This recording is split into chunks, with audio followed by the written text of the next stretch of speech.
आता आपण गुजरातमध्ये आहोत आणि या ठिकाणी खजुरीची बाग पाहत 3 वर्षाची ही बाग आहे आणि त्याला फळं लागलेली आहेत.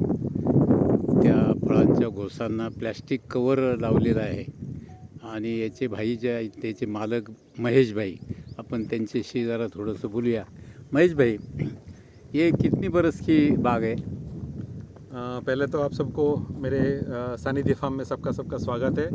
हमारा ये गुजरात का सुरेंद्रनगर डिस्ट्रिक्ट में ध्रांगध्रा गांव है, वहाँ पे पड़ता है। मेरा नाम है महेश सोलंकी और ये जो प्लांट आप देख रहे हैं अभी, हाँ। वो 3 साल और 4 साल के बीच में, कुछ प्लांट 4 साल के, कुछ प्लांट 3 साल के हैं। और इसका मदर प्लांट जो सामने थोड़ा दूर दिख रहे हैं वो बड़े वाले, वो उसमें से ही हमने जो ऑफशूट निकले हैं उसी को इसमें लगा के हमने डेवलप किया है।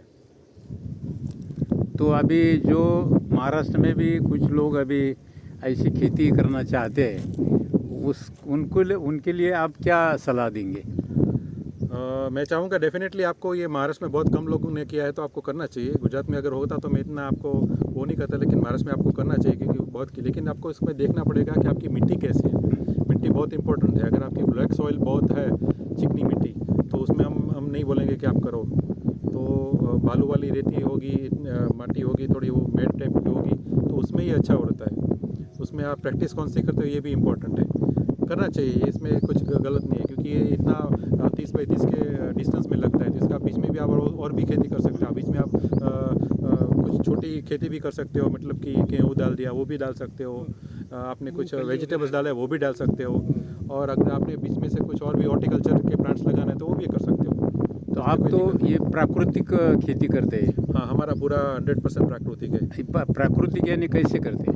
प्राकृतिक का मतलब ये नेचुरल फार्मिंग। हाँ। हम नेचुरल फार्मिंग करते हैं जिसमें हम बाहर से कुछ भी चीज़ नहीं डालते हैं। मतलब लोग ऑर्गेनिक बोलते हैं, ये हाँ। ऑर्गेनिक नहीं है। हाँ। ऑर्गेनिक में क्या होता है कि एग्रो सेंटर्स में जाके, जैसे हम दवाई लेने जाते थे उसी हिसाब से एग्रो सेंटर में जाते हैं और वहाँ से प्राकृतिक या ऑर्गेनिक कुछ खाद हाँ। लेके डालते हैं। हम कुछ नहीं करते।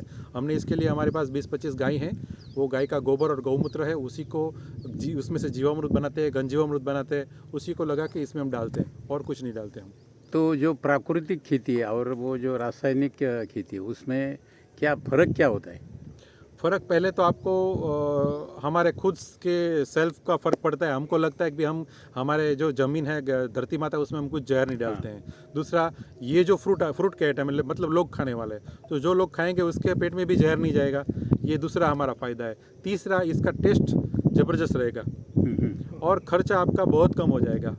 अगर आप रासायनिक, यही खेती रासायनिक करोगे तो इसके अंदर जो भी आप बाहर से खरीद के जो भी ला के डालोगे तो इसका खर्चा बहुत बढ़ जाएगा। अगर आपके पास 2, 5 या 6 जितनी भी आपकी ज़मीन है, उस हिसाब से अगर आपने गौ माता को पाल लिया तो उसके गौमूत्र गोबर से आपने जीवामृत वगैरह बना के डालोगे तो आपका खर्चा बहुत ही कम हो जाएगा। आपको लेबर और लाइट बिल और उसके अलावा आपकी गाय का जो खाना है उतना ही खर्चा लगेगा। इसके अंदर आपको और कुछ खर्चा नहीं लगेगा। और ये आप बांध पे लगा सकते हैं पौधे? हाँ, कहीं पे भी लगा सकते हो।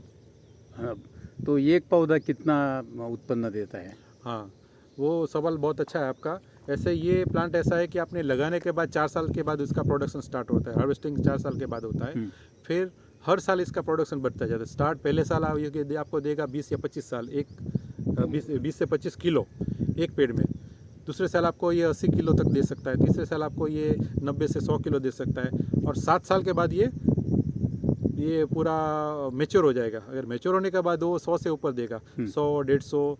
फिर आप इसका खाद कितना डाल, साल में एक बार इसको खाद डालना होता है। तो अगर आप अच्छे से खाद डालते हो इसमें, गौ माता के जो घनजीवामृत है वो सब कुछ, तो ये 300 तक भी जा सकता है। बहुत से ऐसे लोग हैं उनका 250-300 केजी भी एक प्लांट देता है। हम और जो खाद है वो कब डालते हैं आप? हाँ, वो भी सब जितने भी किसान हैं वो सब अपने हिसाब से करते हैं। कुछ लोग अभी हार्वेस्टिंग ख़त्म होने के बाद तुरंत डालते हैं। अच्छा। हम लोग इसको डालते हैं अक्टूबर के अगल बगल में, नवंबर अक्टूबर में डाल देते हैं क्योंकि उसके बाद जनवरी में इसका फ्लावरिंग स्टार्ट होने का टाइम होता है, तो हम तब डालते हैं। कुछ लोग दिसंबर में भी डालते हैं।